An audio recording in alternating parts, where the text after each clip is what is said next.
Oh, secara tak sengaja tangan Bli Edi terkena gigitan ular Boiga sinodon.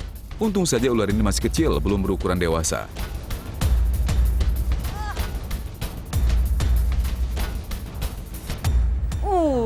Ini ular yang cukup cantik, Jen. Coba lihat.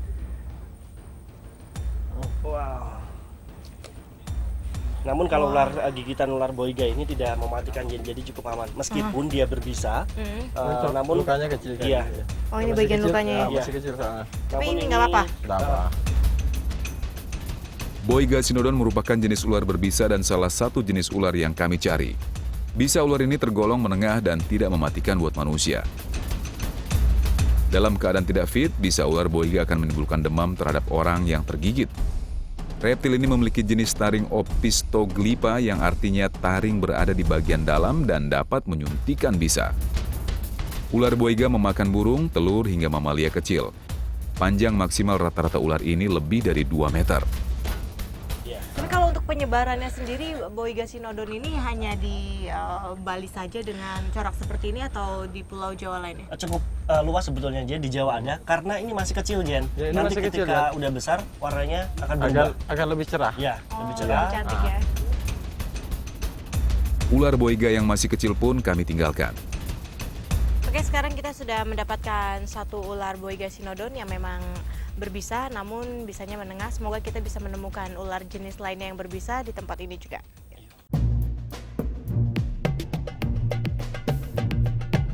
Selama beberapa hari pencarian, kami baru menemukan 2 jenis ular berbisa. Bukanlah perkara mudah untuk mencari satwa berbisa, dan kami tidak mau berhenti begitu saja.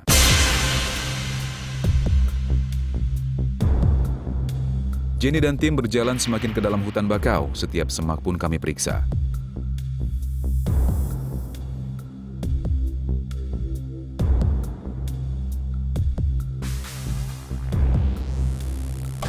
Itu.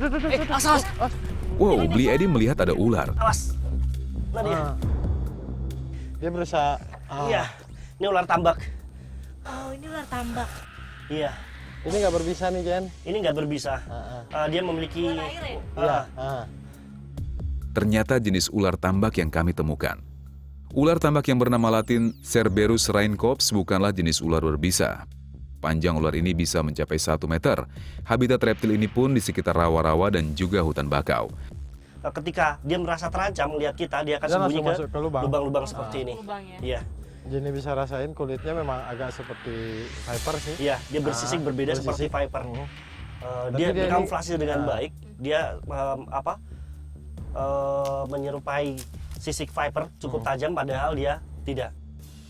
Oke, sekarang akan kita lepaskan ular tambak Ya, ini di sini karena aja, Bli. kita mempunyai misi mencari ular berbisa. Setelah kami teliti, ular pun kembali kami rilis ke habitatnya.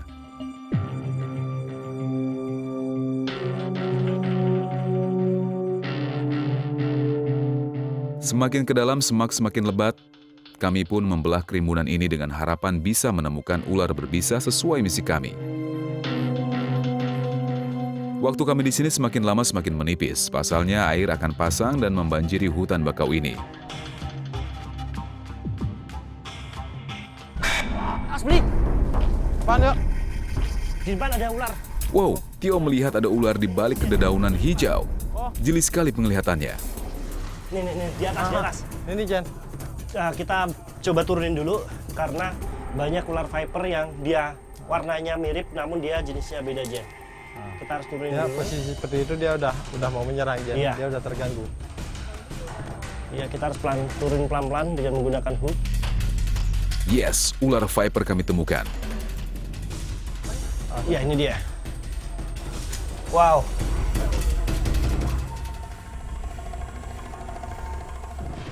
Meskipun kecil, ini ular yang mematikan, Jen.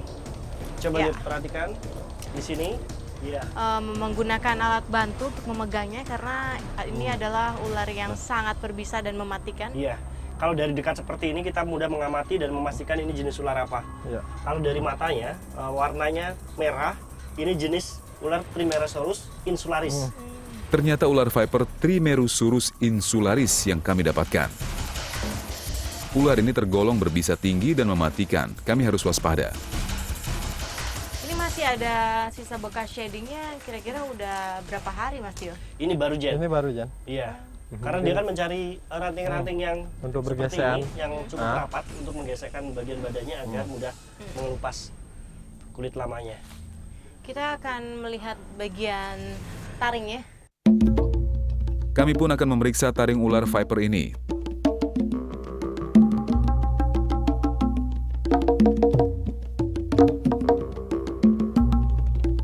Awas beli, hati-hati. Hati-hati.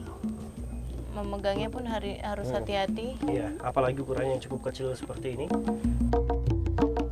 Taring ular insularis berjenis Solenoglypha yaitu taring di depan yang dapat melipat dan mengeluarkan bisa. Bisa ular ini sendiri berjenis hemotoksin yang menyerang sel darah. Apabila bisa tercampur dengan darah, maka darah akan mengental dan berubah warna menjadi lebih gelap. Sel-sel darah pun rusak dibuatnya. Bila tak ditanggulangi, akan berujung kematian. Di sini kalau sore hari kan air sudah mulai pasang, jadi kita harus buru-buru cepat keluar dari tempat ini. Kita akan mencari di tempat yang lain, karena kalau kita tetap di sini berbahaya juga untuk kita. Ayo beli, kita rilis.